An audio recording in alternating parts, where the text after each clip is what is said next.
నమస్తే, welcome to 99 TV. నేను బ్రహ్మనాయుడు. సనాతన ధర్మం ఎఫెక్ట్ స్టాలిన్ కుటుంబంపై పడిందా? తమిళనాడు ఎన్నికల ఫలితాల తర్వాత దేశవ్యాప్తంగా నడుస్తున్నటువంటి అతిపెద్ద చర్చ ఇది. సనాతన ధర్మాన్ని ఇష్టం వచ్చినట్టు మాట్లాడారు స్టాలిన్, ఆయన కుమారుడు ఉదయనిధి స్టాలిన్. అయితే హిందువుల మనోభావాలను దేశవ్యాప్తంగా దెబ్బతీశారు ఎంకే స్టాలిన్ కుమారుడు ఉదయనిధి స్టాలిన్. సనాతన ధర్మాన్ని వైరస్తో పోల్చారు, సనాతన ధర్మాన్ని డెంగ్యూతో పోల్చారు. ఇప్పుడు తమిళనాడు ప్రజలు తండ్రి కొడుకులకి బుద్ధి చెప్పారు. భారతదేశం అతిపెద్ద ప్రజాస్వామిక దేశం, భారతదేశం లౌకిక దేశం, భారతదేశం భిన్నత్వంలో ఏకత్వం కలిగిన దేశం, అన్ని మతాలు అన్ని కులాల వారు అన్ని పండుగలను కలిసి జరుపుకునేటువంటి దేశం భారతదేశం. భారతదేశం అతిపెద్ద హిందూ దేశం. భారతదేశంలో సనాతన ధర్మం సాంప్రదాయాలని కొన్ని వందల వేల సంవత్సరాల నుంచి పాటిస్తూ వస్తున్నారు. అయితే అలాంటి సనాతన ధర్మాన్ని వైరస్తో పోల్చినటువంటి ఉదయనిధి స్టాలిన్, ఆయన తండ్రి మాజీ ముఖ్యమంత్రి ఎంకే స్టాలిన్. అయితే తమిళనాడు ప్రజలు ఈ డిఎంకే పార్టీ అధినేతలకి గట్టిగానే బుద్ధి చెప్పారని చెప్పాలి. సాక్షాత్తు ముఖ్యమంత్రిగా ఉన్న ఎంకే స్టాలిన్ ఘోరమైనటువంటి పరాజయాన్ని చవిచూశాడు. టీవీకే అభ్యర్థి చేతిలో 8,000 ఓట్ల తేడాతోటి ముఖ్యమంత్రిగా ఉన్నటువంటి ఎంకే స్టాలిన్ ఓటమి చెందారు. అయితే చావు తప్పి కన్ను లొట్టబోయినట్లుగా ముఖ్యమంత్రి కుమారుడు ఉప ముఖ్యమంత్రి ఉదయనిధి స్టాలిన్ కేవలం 12,000 ఓట్ల మెజార్టీతోటి అతి కష్టం మీద ఆయన ఎమ్మెల్యేగా గెలిచారు. అయితే ఇప్పుడు సనాతన ధర్మానికి సంబంధించినటువంటి అంశం తెర మీదకి వస్తుంది. సనాతన ధర్మం గురించి, హిందువుల గురించి, హిందూ ధర్మం గురించి చాలా దారుణమైనటువంటి వ్యాఖ్యలు చేశారు ఈ తండ్రి కొడుకులు. ఒక పక్క దేశవ్యాప్తంగా సనాతన ధర్మాన్ని వ్యాపింపజేస్తున్నారు కాషాయ పెద్దలు. అయితే భారతీయ జనతా పార్టీకి ఎదురెళ్ళి మోడీని ఢీకొంటానని ఎంకే స్టాలిన్ అనేక సందర్భాల్లో శపథాలు చేశారు. అయితే మోదీని ఢీకొంటే పర్లేదు, సనాతన ధర్మం మీద కామెంట్స్ చేయటమే ఇప్పుడు ఆయన ఓటమికి బలమైన కారణంగా చెప్పచ్చు. భారతదేశంలో హిందువుల ఓటు బ్యాంక్ ఎక్కువ, హిందువులకు మనోభావాలు కూడా ఎక్కువే. అయితే భారతదేశంలో ప్రతి పౌరుడు కూడా తన మతాన్ని తాను ప్రేమించాలి, ఎదుటి మతాలను గౌరవించాలి.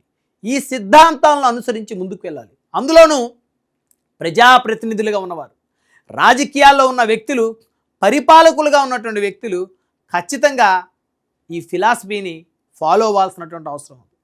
కాబట్టి ఇతర మతాలను, ఇతర ధర్మాలను గౌరవించాల్సినటువంటి అవసరం ఉంది.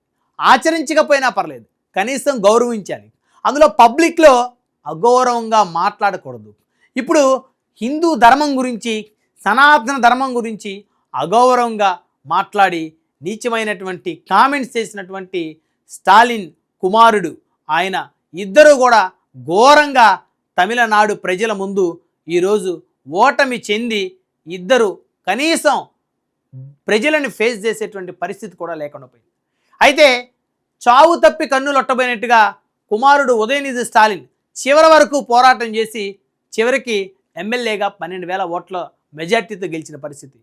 కానీ దశాబ్దాల పాటు తమిళనాడు రాజకీయాల్లో చక్రం తిప్పి తన తండ్రి కరుణానిధి ముఖ్యమంత్రిగా ఉన్న సమయంలోనూ షాడో ముఖ్యమంత్రిగా వ్యవహరించి తమిళనాడులో పూర్తి స్థాయి పట్టున్నటువంటి బలమైనటువంటి నేత, రాజకీయ కురువృద్ధుడుగా ప్రస్తుతం పిలువబడుతున్నటువంటి ఎంకే స్టాలిన్ ఘోరమైనటువంటి పరాజయాన్ని చవిచూడాల్సినటువంటి పరిస్థితి ఏర్పడింది. సో కాబట్టి దేశంలో ఏ రాజకీయ నాయకుడైనా మీ మతాలను ప్రేమించండి, మీ మతాలను ప్రేమిస్తూ ఇతర మతాలను గౌరవించండి. ఎప్పుడైతే ఒక మతం గురించి, ఆ మతం ఆచరించే ధర్మం గురించి బహిరంగంగా కామెంట్ చేస్తే ఇక్కడ ఎలాంటి ఫలితాలు వెలువడ్డాయో భవిష్యత్తులో ఏ రాజకీయ నాయకుడికైనా అలాంటి ఫలితాలే వెలువడతాయని చెప్పచ్చు.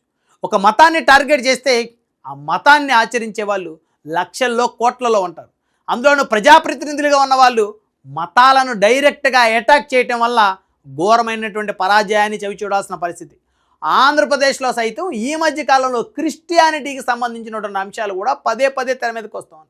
ప్రజాప్రతినిధులుగా పాలకులుగా ఉన్నవారు క్రిస్టియానిటీకి సంబంధించి మాట్లాడుతున్నటువంటి మాటలు ఆ వర్గం కూడా చాలా నిశ్చితంగా గమనిస్తుంది. సో క్రిస్టియానిటీని అవమానపరిచే విధంగా మాట్లాడే వాళ్ళు ఎవరైనా సరే ఆంధ్ర తెలంగాణలో ప్రజాప్రతినిధులు చాలా చాకచక్యంగా వ్యవహరించాల్సిన అవసరం ఉంది. ఎందుకంటే తమిళనాడులో హిందుత్వం మీద, హిందువులు ఆచరించే ధర్మం మీద కామెంట్ చేసినటువంటి స్టాలిన్ కుటుంబ సభ్యులకు జరిగినటువంటి ఘోరమైనటువంటి పరాభవం ఏదైతే ఉందో, ఆంధ్రప్రదేశ్లో క్రిస్టియానిటీ గురించి బహిరంగంగా మాట్లాడేటువంటి వారికి కూడా అదే విధమైనటువంటి పరాభవం ఎదురవ్వక తప్పదు అనే సంకేతాలను తమిళ ప్రజలు పంపించారని చెప్పొచ్చు.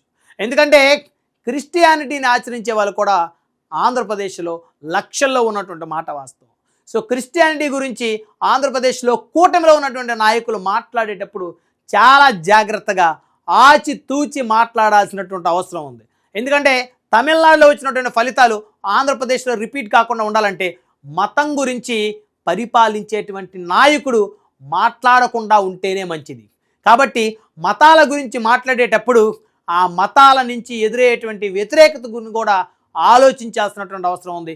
భవిష్యత్తులో రాబోయేటువంటి పెను ప్రమాదాన్ని గుర్తించకపోతే ఆంధ్రప్రదేశ్లో కూడా కూటమి ప్రభుత్వం ఇబ్బందులు ఎదుర్కోక తప్పదనేటువంటి సంకేతాలు స్పష్టంగా కనిపిస్తూ ఉన్నాయి.